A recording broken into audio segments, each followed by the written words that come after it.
Hello, Rose. That was cool, wasn't it? You're on mute though.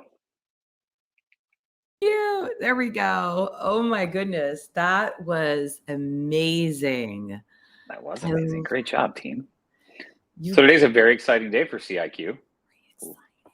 We are announcing something very new, releasing it out to the public. We've had some people working on this for a very long time. So the team has been working on this. Thank you very much.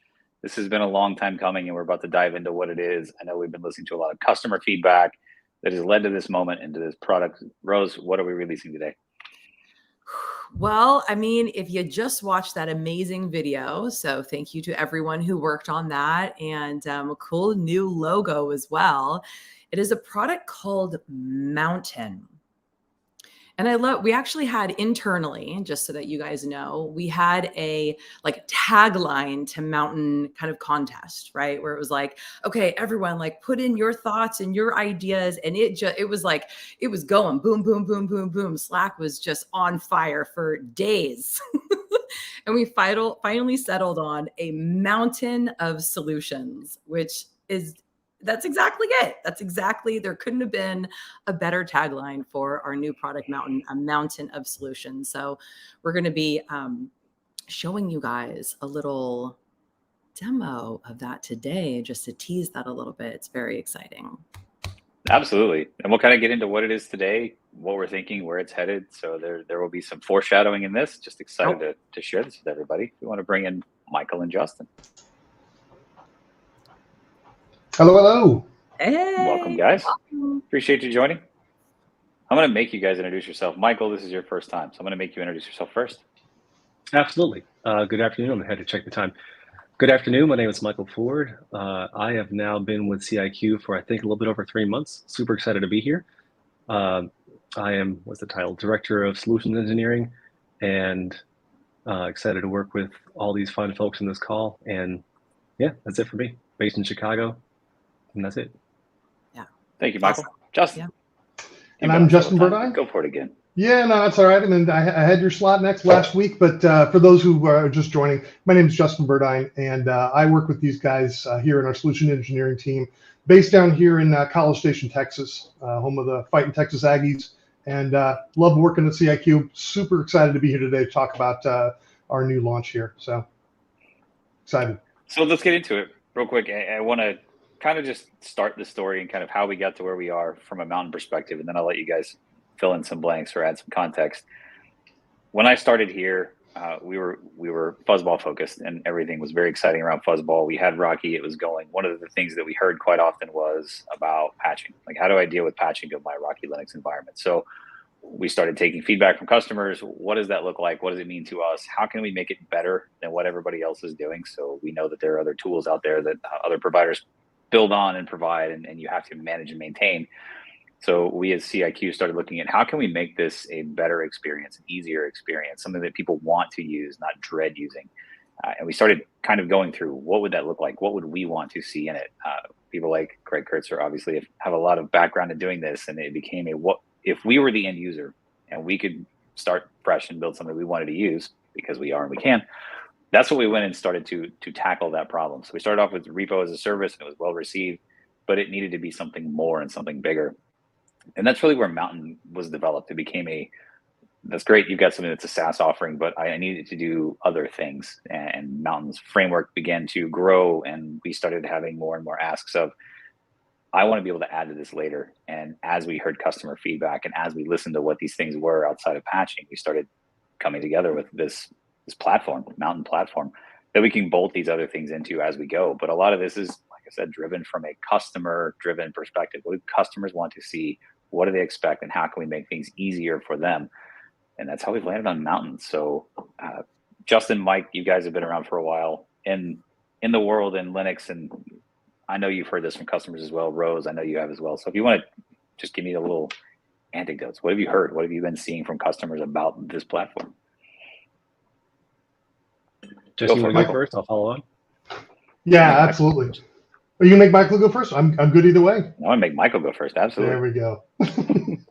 All right. Well, I mean, honestly, as I've been talking to customers, I want to learn more about what they need from a Linux distribution and what we can offer from a Rocky perspective. And to Zane's point, A lot of questions around how are we providing a single platform where we can do things as far as give container images, give RPMs, all that kind of stuff. And just I look at what we're offering with Mountain as a landing platform for several services, some of which are launching today and some of which will launch a little bit later on.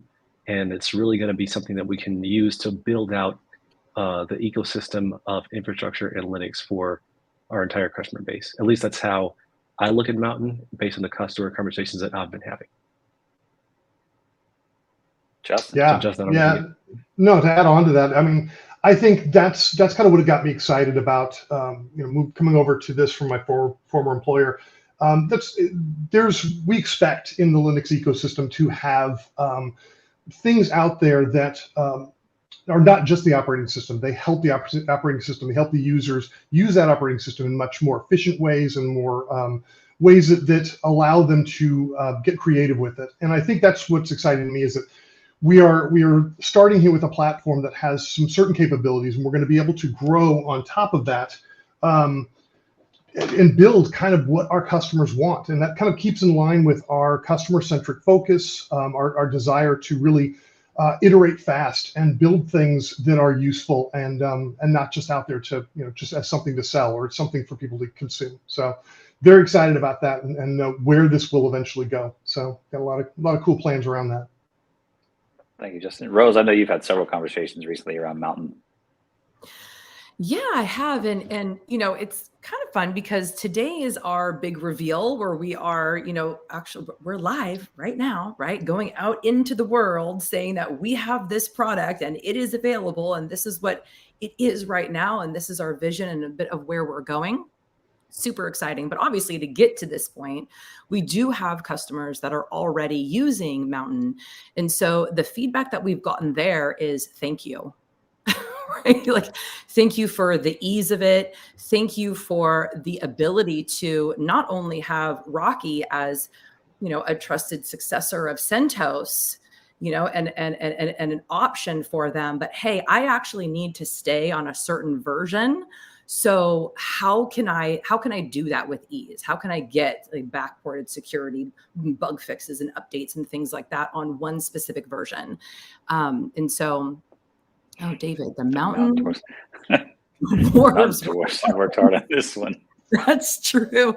Thank you, David, and all of our dwarfs that are under the mountain, making sure that we are standing strong. And so, yeah, it's very exciting. Again, we have a vision for it, just like you guys were speaking of, and what it is right now is just so necessary to keep the stability of people's environments. So, yeah, thanks, guys. Again, thank you to the engineering team. We know that this was a mountain of an effort, and we really appreciate you putting in the time, putting in the effort, and building out this amazing tool. And from a dwarf perspective, I think we have like 5 or 6 people over 6'8", so we have a very large company. Does that make me grumpy? Does that make me grumpy? No, Neil, you're not grumpy. Yes. What? I say yes. So I think Neil's not grumpy. Come on, just opinionated. Love you, Neil. One of the things that we really wanted to focus on with this tool that it seems like it was missing quite often, especially when you look at just open source Linux and being able to get packages from anywhere, was the security side of it and making sure that everything that we delivered to a customer from beginning to end is actually a part of a supply chain, so we can actually prove when things came from where. And it's really important to a lot of people to have that SBOM, or the software supply chain, or software bill of materials, knowing where it came from, what it's running on. And that's something that Mountain's really enabling, and delivering it through a tool that is actually secured from a single sign-on perspective, and then being able to make sure and go back and audit things. I know Michael and I in previous lives have worked a lot on being able to show things that are they are the way they are supposed to be. Justin was a part of that as well. So it's important to the ecosystem to provide a very secure platform, and that's really what Mountain was built on, was to make sure that first and foremost everything is secure. We can provide cryptographic signatures of every package coming through it that our end customers are seeing, and that's what they're being able to show everyone else. So whenever people look at this on its face value, it's not just a repo. It's so much more. And the things that you can add on to it are just beyond that. So first thing I kind of want to talk about is, where can this thing be delivered, deployed, and run? And I'll open that up. Justin, you're off mute, so you can answer that one first. Yeah, I mean, first and foremost, it's going to be a SaaS offering, and so we'll be able to, immediately get you access to a product that's in the cloud, that's secured, that has everything you need, kind of wherever you need it. And then the other thing that we're kind of future-proofing is that talking about being able to deliver this on-prem, and so that because there are customers out there who have air-gapped infrastructures, who have highly secure infrastructures, and they needed a solution that wasn't necessarily available out on the internet. So we're going to have that ability fairly soon to be able to deliver that locally to you in kind of multiple ways and multiple areas. So that's to me is very exciting, having come from a background in different industries that required that. That was always part of the conversation of saying, hey, look, this is great solution, but how can I get this into a place that doesn't see the light of day? And I think that that's super important, and that's I'm glad we're able to deliver on that. Michael.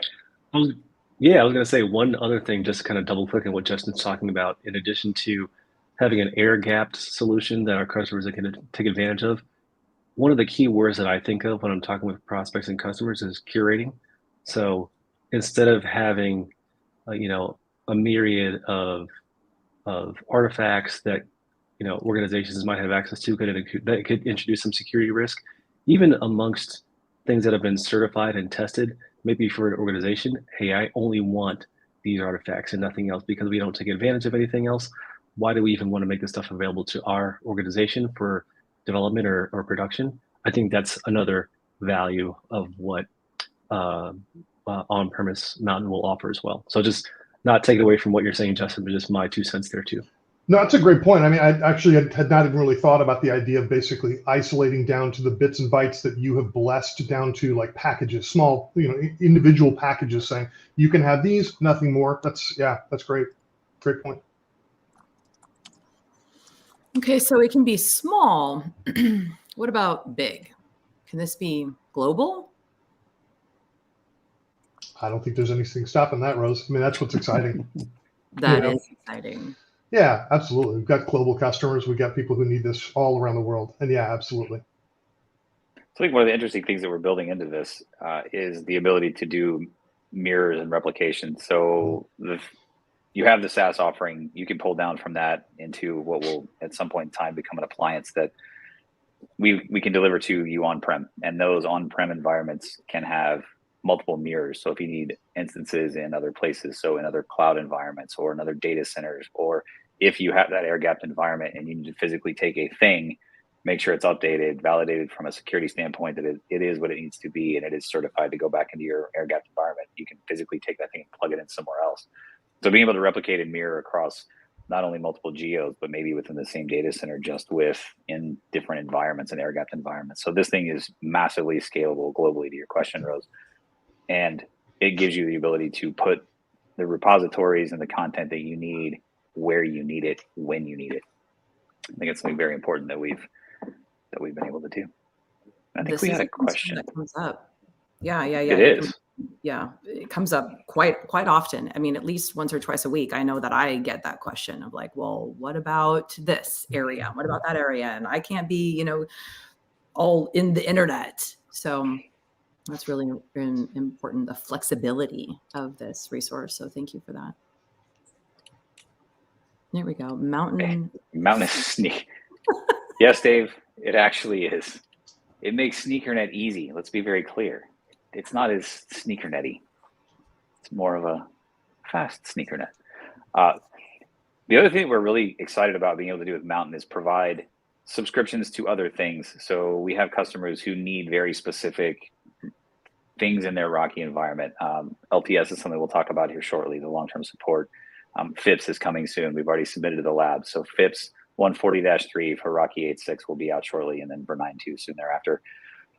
There are other pieces of content that we're going to be able to put in there from an end user perspective. If you have a very specific build of Rocky Linux that you need, that you want us to go work with and build, we can help you with that. That's really what CIQ is really good at, is building custom things for people and then supporting it, not just building it and telling you good luck, but being able to deliver that in there into Mountain. So you can take what we've built you, make sure it's still going through that same software supply chain. It's still secured. It's still getting delivered to you in a way that you can verify what it is.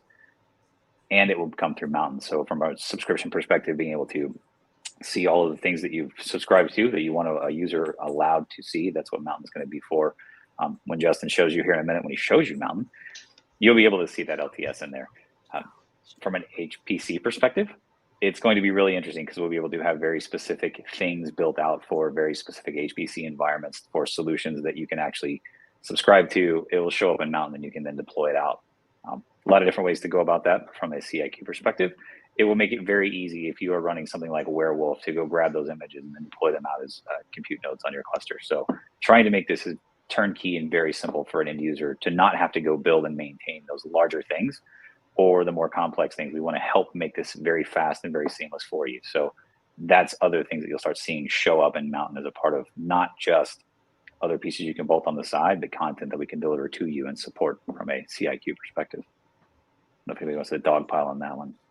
So, yeah, no, I think I'm glad you brought that up because I think one of the things that people don't appreciate is that as part of being a company that releases an operating system, we have brilliant people. A lot of you have chimed in who can, essentially are helping our customers dial in their images of Rocky to, essentially be streamlined in their environments. And that can be pointed to in our cloud partners that we work with and other customers.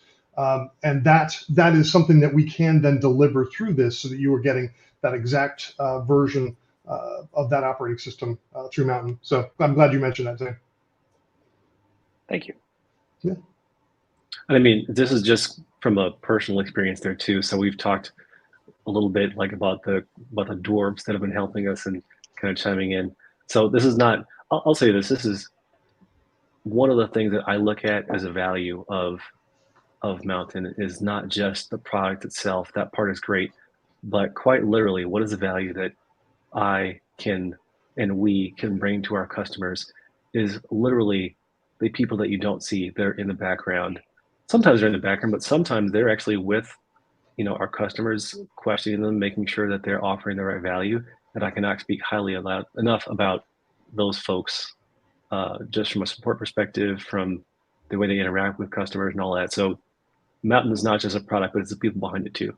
So I just want to make sure that doesn't go unsaid. Yeah. Oh, absolutely. That's great. Thank you, Michael. Justin, I know you're about to show this, but I also wanted to bring up,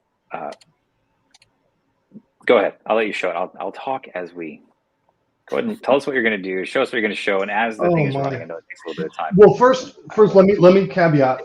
This is the fun part. This is why people tune in, because I'm going to do a live demo. And the fun part is I haven't actually tested the conclusion, but I've done this many times before. But I just got notification we wanted to do this a few minutes ago, so this will be fun. This is good. Like this is why I love doing this. So let me. Mountain works. The whole making it work live in the infrastructure that we have made Justin do this in. That is absolutely no. Mountain I have no problems with. It's whether my VMs are set up correctly. So let's dive in. Let's actually see this thing. So what I'm going to do is I'm going to actually just give you a quick run through LTS. I've got a really good demo that I did that certainly shortens this without all the extra banter. You get to see my YouTube face on, and I'm doing my little best impression of an influencer. So I'm going to run through what that looks like to kind of what. First, I'll give you kind of a rundown of what Mountain looks like at its current state. Really, kind of the repository as a service is what you're really going to see. But I'm going to highlight kind of the LTS, which is our long-term support service that we have in here that, again, allows you to take a system and keep it on a specific version of Rocky. So a lot of people, ask me, well, why would you ever need that? But a lot of our customers, believe it or not, need to have a platform that either they're going to certify their product on top of, or we are going to, or they need to, let's say they have a piece of software from a vendor that needs to run a specific version. The cool part about that is we have the ability now to offer that up to our customers so that your version of Rocky will stay that version for more than the typical 6-month window, development window that we have. So what's nice about this is it now allows you to have, let's say, I'm going to use 8.6 right now as our example, but it allows you to keep that 8.6 system for all the way out to up to two years. So What's great about that is it gives you that longevity. You're not having to upgrade. Typically, if you're going to upgrade your system, the minute we move to, let's say, 8.7, when you go do an update of an 8.6 box, it's going to move up to that next version of Rocky, which would be 8.7. And again, that's great, but it's going to break that certification that you're going to have with those point revisions. So, did I miss anything in there, guys? Nope, but God loves calling you out, waiting for your live demo. Oh, no. Oh, you just got God loved. No, that's not cool. It's not cool. Okay, I'm going to go ahead and share this. Hopefully you guys can see this. While you're starting that, I'm going to go ahead and say that if you want a condensed version of this, if you want to go back and share it with your colleagues or with other people you want to see this, if you hit the CIQ website and go to the Mountain page, this is actually linked on there, and I think we're actually going to add a link at the bottom of the YouTube video as well. So, sorry, go ahead, Justin. Cool. All right. Well, so this is the first thing we're going to drop into, which is our subscriptions of the different types of things that we can offer up through Mountain. So the one specifically I'm going to highlight here is our LTS subscription here. So we can see this is CIQ LTS for Rocky Linux, and I can click inside there, and immediately I'm given a bunch of instructions on how to set up my system. So what's great is I can use kind of a very quick version, which is what I'm going to do today just for time. There's also a more advanced version if you want to really kind of dive in and set up your box. We also have versions of this to set it up for Aptainer containers as well as Docker. And I would love to at some point bring Mr. Godlove in, and I would love for him to walk through this demo. So the gauntlet has been thrown down, sir. That would be great, yes. Right? For a future webinar. Absolutely, but that's what we have offered up here. And again, it's as simple as 6 steps. Drop through here, and you'll get your system up and running, connected to this repository, so that the minute we do a DNF update on that system, it's only going to get the packages that have been backported from future versions into that 8.6 repository. Again, that's the capitalizing on the hard work that our developers and maintainers do for Rocky. And so hats off to them for that great work. The other thing to call out in here is that we have our access keys, right? So in order to have a subscription to these repositories, we need to have a secure way of making sure that those boxes are connecting up securely. So it's basically essentially getting a set of keys, a custom set of keys for your system and your systems to this specific repository. And so that's kind of what's in there. And so I'll walk you through what that looks like. So what I'm going to do first is, let's see, how do I want to do this? Let's actually, let me just show you this. Pop this over here. I'm going to pop into my VMs that I have up and running, just so we can actually see what those look like. This will kind of frame what I'm going to kind of bounce back and forth between, so you can see it. So Alex, whenever you get a chance, let me know we've got that up. Hopefully we should be seeing it here. There it is. Okay, cool. So what I'm going to do here, this is basically 2 terminal windows. I've got one for a non-LTS system. So what I'm going to do on this one, let's actually just first do a cat of, let's see, OS release. And we're going to see that this is 8.6, right? That's exactly what we'll see here. We'll do the same thing here. Cat, let's see, OS release. Same thing here. So if I just do a DNF update, and this is without connecting to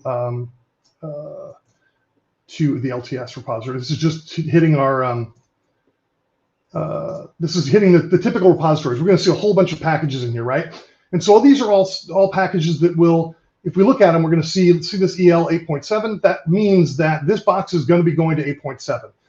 That's because it's hitting the main repo. And as I said before, you're typically the default nature of these systems are going to basically kind of walk you up through those point revisions. So I am now going to do yes. We'll say yes. We'll update that. And now I'm going to go back over here, and I'm going to start cutting and pasting some of these things. So let me actually just show you. We'll go out. While that's running, I'm going to go back over to my other system, and we'll see this page. And from here, I'm going to go ahead and I'm going to skip, because I like doing this first, because what this does, if you generate the access key first, it's actually going to populate the instructions, which makes it a lot easier. And I'm a lazy sysadmin, and that's just what you do. So what you do here, you can see I've already done this a billion times, but I'm going to go ahead and create Justin's LTS 8.6 key. I'm going to hit create. And now what it's doing is giving me a custom key here that I will be able to use. So typically, if we weren't doing a demo here, I would grab this, cut and paste it, and I can cut and paste quickly by just clicking this little button over here to the right. I'd throw that into my key pass or whatever I'm using to keep my keys, because you want to keep that for safekeeping, so that if you ever have to do this instruction again, you're not necessarily needing to create a key every time you do it. Because once you delete that key, if you update that key, your access to that specific system that used that key will go away. So we've got the key here, and now you can see that it's auto-populated that into my my command. So I'm just going to go ahead and cut paste here, and we'll back over to. Sorry, this is going to be a lot of back and forth, but I actually may just stay on these guys right here. That way, you'll see this easier. Everybody's seeing now. They know where it's coming from. All right, cool. So I'm going to go ahead and update that. And yep. And Dave, so your failed is still one of my favorite YouTube moments. That was fantastic. So then we're going to do this. We're going to cut and paste the next command, which is to install the CIQ command line, which actually just allows you to run the CIQ command, subscription command, directly from the command line here, which we'll do here in a second. So that's installing that. We've already generated our key, which is that third step. So now I'm going to actually enroll the system using that CIQ command that I just used. So we'll do that. We're using the access key. And so now we are enrolled. So now what I can do is enable this repository. That's the last step. And now what's cool about this is we can do a DNF update. And we're going to refresh from the repository here in a second.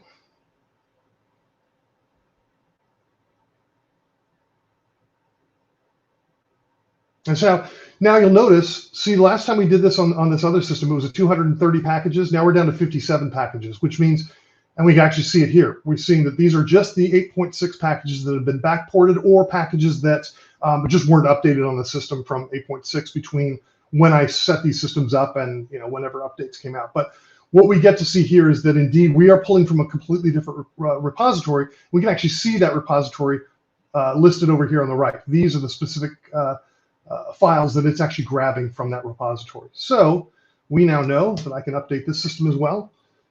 And we don't have to sit and wait the entire time. But what this is going to do, and we can cut back to this once it's all done, unless it's going to be done that fast, is that this will actually show us that we are still showing up on 8.6. So let's go back to our panel, see if anybody has any questions, and I'll bring this back up once we got it completed. Stunned silence. I know. Questions for that specifically? I was just waiting. Right. I was going to start talking about. We're showing this right now as a Linux tool or as a Rocky tool, and kind of being very focused on what we're doing with Rocky Linux and patching specifically. One of the things we haven't really talked about is what else is Mountain going to be able to do. We talk about a mountain of solutions, and so far we've kind of talked about one thing that it's doing really well. Part of it, what we haven't talked about from an overall infrastructure piece, is there's going to be a lot more.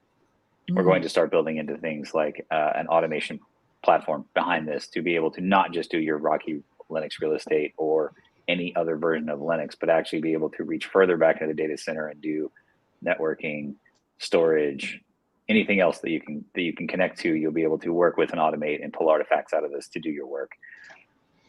That's just one part, and I think that one's incredibly exciting to me. I've looked for that for a very long time. So I'll stop and see if there are any thoughts on that one before we go any further. I think we could actually have a patching conversation around automation, but I'll wait, and then we'll go into the rest of it.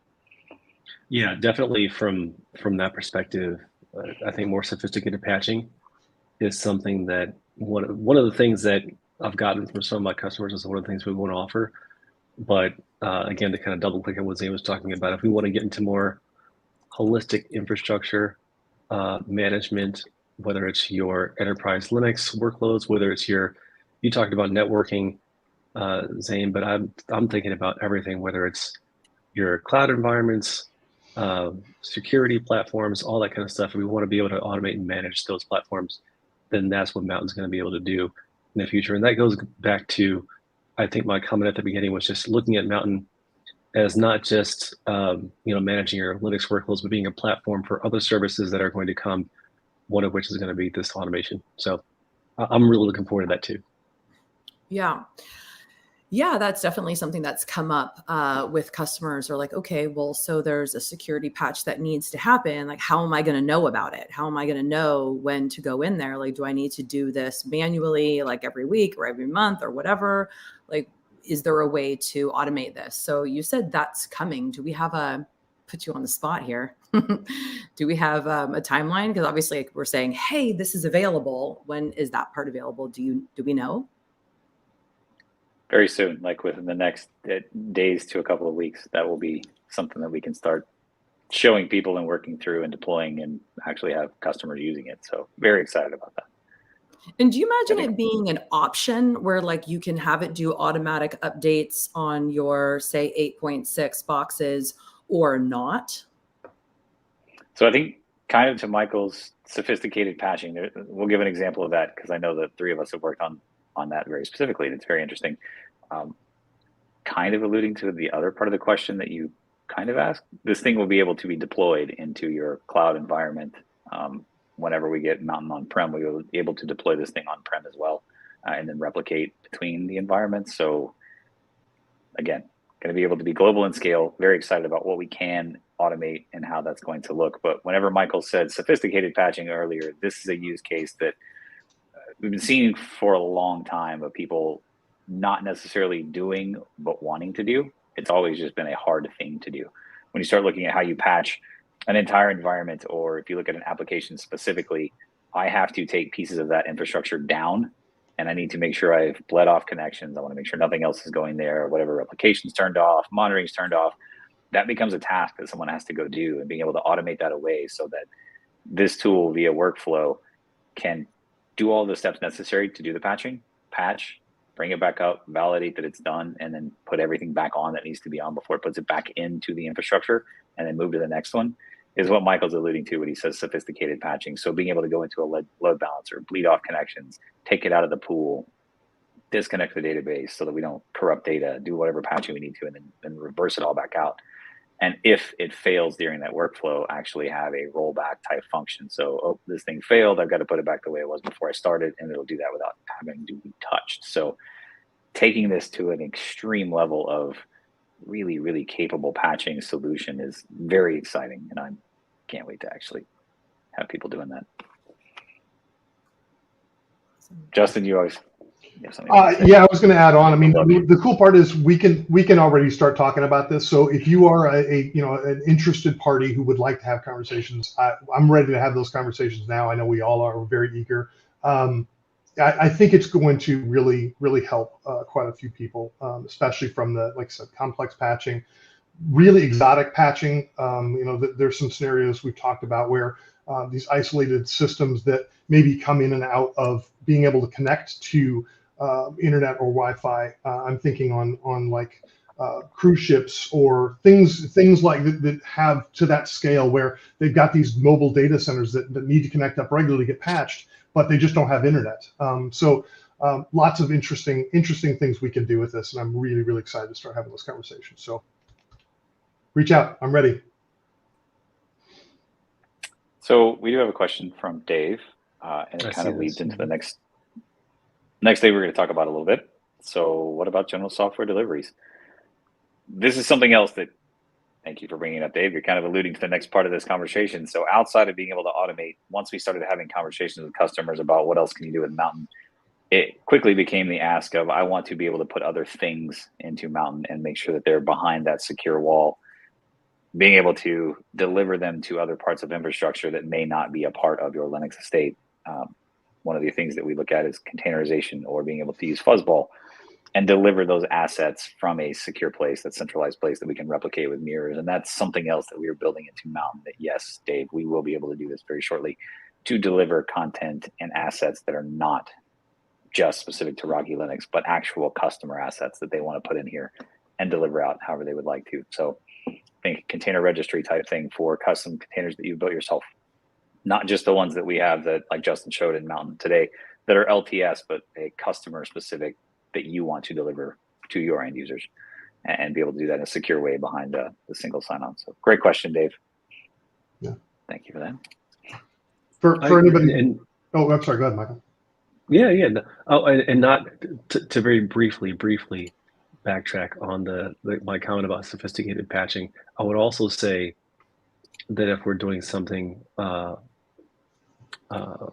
an automation perspective, that could either be something that the organization themselves custom builds, Zane, as you kind of alluded to, but perhaps even if you wanted to, install something, whether it comes from GitHub or somewhere else public, or some other place that is trusted by the organization. That's another part where we could deliver custom software, for lack of better phrasing, to our workloads as well. So I just to kind of briefly touch back into automation, but not to take away from the direction you're going to. No, thank you for that. Yeah, because there are going to be other places that people want to pull content from. So it does not have to be in Mountain. It just, we're giving the option, the ability to put it in Mountain if you would like. So thank you for that clarification. Where are your systems at, Justin? They finished? I'm glad you asked. Look at that. Here. Zane's got ESPN. He does have ESPN. All right. So it looks like we got our systems are complete from being updated. So I'm just going to pop these in here and hit return. And you'll see that our non-LTS system here got upgraded to 8.7, and our LTS system here is still 8.6. So we did indeed have a live demo that actually worked. Woohoo! I know. Nice job. Shocker.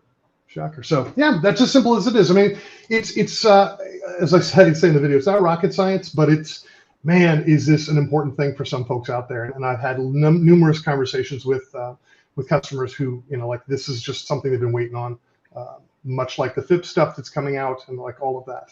It's super, super important to folks as they're looking to transition to a new operating system off of CentOS. They need to have alternatives. So, and this gives them those alternatives.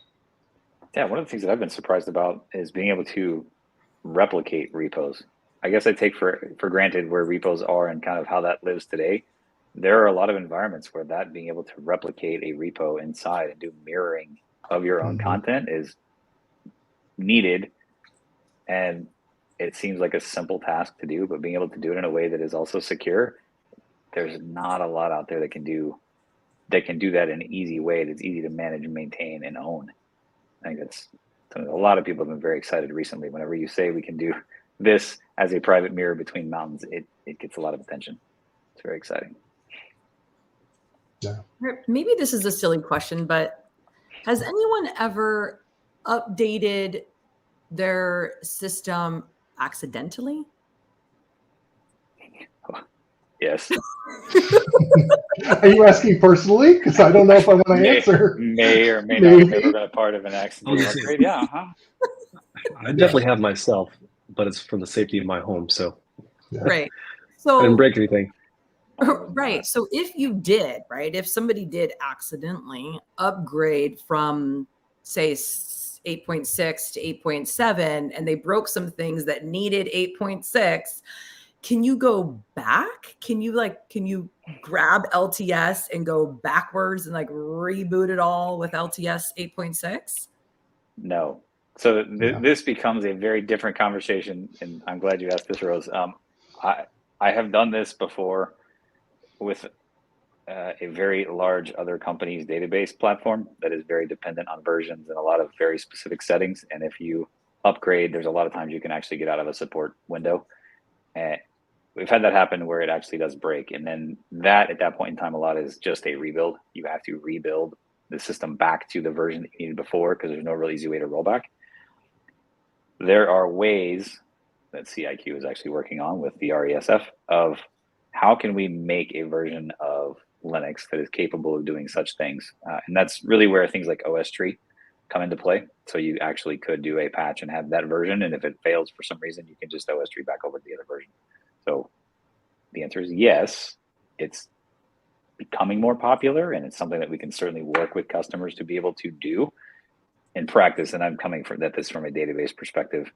it's not something that is easily done in a traditional deployed environment. No, I mean, you could go roll back every one and put back the old one. It's hard. So that's one of the benefits of getting Mountain, which is secure, and enrolling your system in the 8.6 or whatever version that it is that you need at that time in the LTS. So then it doesn't matter. Like you showed it, right? Like you did a DNF update and it was like, cool. I'm going to, whatever patches and bug fixes that you need that is relevant to 8.6, we'll do that, but it's going to stay on 8.6 regardless of what mistake that you make. Absolutely. Yeah. It's a good point. Well, I mean, it gives you a nice path so that you can actually prove to an auditor that I am doing patching and there are things going into those that are being patched and kept the CVEs at bay. I'm being proactive, but I'm not being so proactive that I'm breaking things by being proactive. There's a lot of times that people who are going through doing a patching cycle may not know what's even on the box they're patching. They'll just run the update. They don't know if it's going to break something. They don't care. It's not their job. So you're right. Being able to do that and actually have it tend to a repository, not just LTS, but if you have a custom written application that's very dependent on very specific things, you and Mountain could go have a specific custom repo that you've dedicated. Only these things go into this repo and do exactly what you're talking about. So that's a great point. Another thing I would say too is going back to I'm going to keep saying sophisticated patching, but if you're if you're looking at, if you kind of mitigate the possibility of having said accident, right? So if you're implementing, I like to use the phrase least privilege access. So, we're all capable of doing something, but if Justin, for example, is the only person who needs to do something, I'm going to make sure to lock it down so that only he has the rights to perform said patch, right? That's something, as we're getting into the future features, services of Mountain, that'll be something where you're doing, again, sophisticated patching tool. And part of that is implementing least privilege access so that the right person has access to the right resources at the right time, and that's it. And I think that can even be extended, Michael. I'm sorry, Zane. Go ahead, Justin. No, go ahead. I was just going to say, I think that can even be extended into the automation as well. I mean, that's something we absolutely want to have. So I would, anytime you're touching systems, anytime you're doing elaborate things, absolutely you need to have role-based access control and a good plan for how users are tiered and built into that. So absolutely. And I was speaking from my experience with bare metal. If you're doing things, kind of back to what Mike was talking about with sophisticated patching, if you're doing things in a virtualized environment where you can do a snapshot, then you could immediately roll back and it would not be hard. It would just be a matter of reapplying the snapshot. Yeah. To some degree, you could do that on bare metal as well if you have tools, NAS or SAN tools that are actually running your operating system, so you're not running it local, that you're taking snapshots. I mean, there's a lot of ways you could mitigate that and do it. And the automation behind what we're building could help you with that. It's still not going to be as easy on bare metal as it's virtualized to click a button. Yeah, so to answer your question, Rose, those two systems I just showed, those are both VMs, so I can literally click a button, or I can have automation click if I want, that will immediately roll it back to where it was before I even did anything. Thank you for that. Yeah. So whenever you subscribe to Mountain, whenever you get that SaaS version of base Mountain, what comes in it by default? Rocky 8, 9. Oh, are you asking me as far as what's in that specific subscription? Yeah, that's 8.6, and that will, I think that is good until next May. Neil's not the LTS one. I'm talking about the other one. So there's the regular repository for 8 and 9, like current version, right? Yeah. And then you can add on LTS. The other one that's coming in there is going to be FIPS whenever that happens. So those are the 4 main ones you can get today. Right. What I showed there had a bunch of extra stuff in there that we're testing and tinkering with. So yeah. And then we are working with other chip vendors and network vendors, hardware vendors to build very specific versions of Rocky for very specific workloads that will be available in there as well for a subscriction. Gems come from mountains. I love it, Dave. He's on fire today. He is. Dave is dropping gems. Thank you, Dave.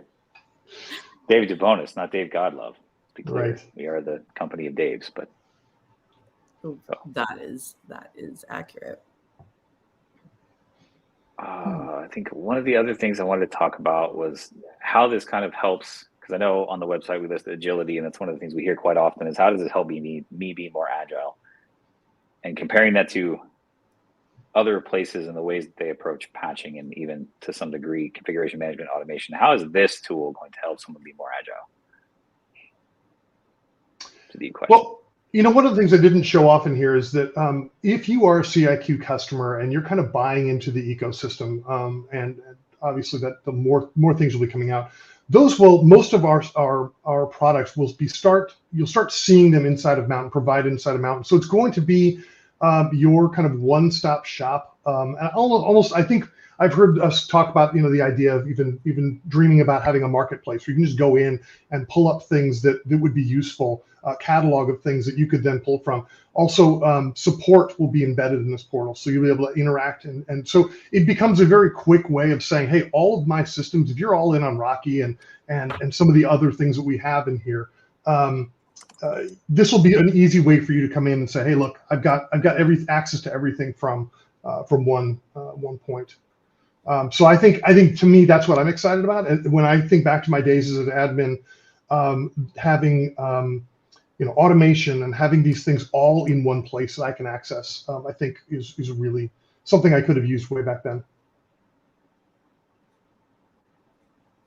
So as we're sitting here chatting behind the scenes, there is one topic that Rose brings up that we probably should touch on a little bit. And I know when we talk about Linux and you go down the rabbit hole of people need custom things for custom workloads or very specific topics. And if you look at the kernel that's available in enterprise Linux, it's typically a little bit legacy for a lot of different reasons. It's 18 months to 2 years behind some of the other variants out there that are more Debian based. There are desires to have something more new, and we can have that as another conversation at some time, but that's something that we will be able to address in here as well. I think mainline kernels, but there are the abilities to do other things. One of our use cases that we have that a customer asked us to build a very custom kernel around real-time processing of data very quickly, of things coming in. It's something else that we can help build and deliver through Mountain. So being able to address, you have a very specific kernel need, we can help you with that, and that's something that can be delivered through Mountain. And I'll stop if anybody has anything to add. It's a great question, Rose. Thank you. Yeah, no, I think when I have conversations with customers, I think the one thing that is always kind of amuses me is how surprised they are when we start talking about these other things. Most people are coming in either from the HPC side and know kind of the products that we've had, the Werewolf, Aptainer, stuff that's been out there for years and years and years. But I think they're very surprised when they start hearing that there's these other things that we're kind of diving in and offering a lot more, especially our capabilities around kernel development, kernel management, and customization. So I'm glad we're covering it here, because I think it's one of the things I always try to reiterate, because it's important. That actually brings up a question about rebooting. So when you do an LTS update and you get some of your backported security bug fixes and things like that, does your system then need to reboot? It does. Yeah. Rose is trying to pick a fight. She's trying to get the religion of rebooting. Oh boy. Yeah. Topic in of itself. Well, because my understanding is that it doesn't always, that like the first time it does, if your kernel isn't updated to the last version of the 8.6 before it went to 8.7, and so then it might need an update, but then on ones moving forward, it might not. Yeah. I mean, I think you bring up a good point. I think there are things like live kernel patching, if that's kind of where you're alluding to. But I think that becomes where there's some thoughts behind why you would want to do that, why you wouldn't. But typically, yeah, I mean, I always, when I'm doing when I was back in the day running systems, I would always want to reboot, because I don't trust that system, if it stays up and I do an upgrade, I want to know what that looks like on the other side, right? Because there's a lot of changes. You just saw that in that non-LTS system, that's 230 packages that are now new to that system. I certainly want to know before I go back to bed, or whenever I'm doing these patches, that I'm not going to get called again at some point when the system does reboot and it's broken. I haven't tested that, so that's always been my practice. And I know there are things like live kernel patching and things like that. I personally, maybe it's just me being old school, I really, really fear kind of going down that road. So usually as part of the practice, I reboot the system. This is probably a lot of times, or usually when I've set this up more recently with automation, there's always, that's part of the process. Reboot, do some tests, and then if they pass tests, then we're good to go and move on. So that's just my perspective. I'll let others chime in. No, I think I agree. And I'll be the first to confess, I've not been a Linux administrator as my profession, but I think based on the customer conversations that I've been having, whether or not it's technically required, I think it becomes a philosophical discussion of what's best practice. I'd be more inclined to be, on the side of caution. So if I was in that role, I'd probably lean towards rebooting every time and making that part of the process. And this is where things get fun, because then you have the business unit that won't let you reboot because they've got some SLA with their end users. They didn't write an application that's capable of being able to be split or have things taken out, and it just gets ugly. We have talked about this a lot inside of how can we help. And I say that in a like, how can we help with that? I think if you look at, I'm watching this, I'm waiting to see if Dave Devonis makes a comment, or Greg, on things like doing a KExec so that you're not actually forcing the hardware to go back through its recheck of everything, because a lot of times that's what takes the longest, is waiting for the hardware to check. There are other ways to get around long reboot cycles. I think there are other things that CIQ is working on outside of just even OS tree and Rocky itself to get around a lot of that. I mean, you can look at doing in-memory deployments of it. So we're swelled up with Optimus Prime.